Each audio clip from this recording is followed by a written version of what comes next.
కానాను దేశాన్ని రహస్యంగా చూడడానికి మోషే 12 మంది గూఢచారులను ఏర్పాటు చేసి వాళ్లతో ఇలా చెప్పాడు. మీరు కానానుకు వెళ్ళి ఆహారం పండించడానికి ఆ ప్రాంతం ఎలా ఉందో చూసిరండి. ఆ 12 మందిలో యెహోషువ, కాలేబు కూడా ఉన్నారు.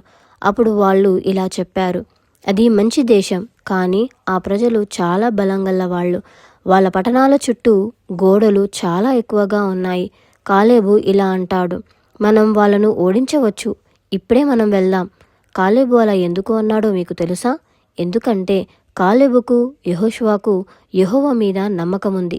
కానీ మిగిలిన 10 మంది వద్దు, అక్కడికి వెళ్ళవద్దు అని అన్నారు. దేవుడు మనకు వాగ్దానమిచ్చినప్పుడు వాటి కొరకు దేవుని సన్నిధిలో మొరపెట్టి మనము వాటిని స్వాధీనపరచుకోవాలి.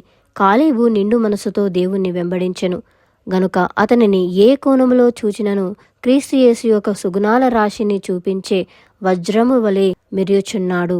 యెహోషువ 14:12.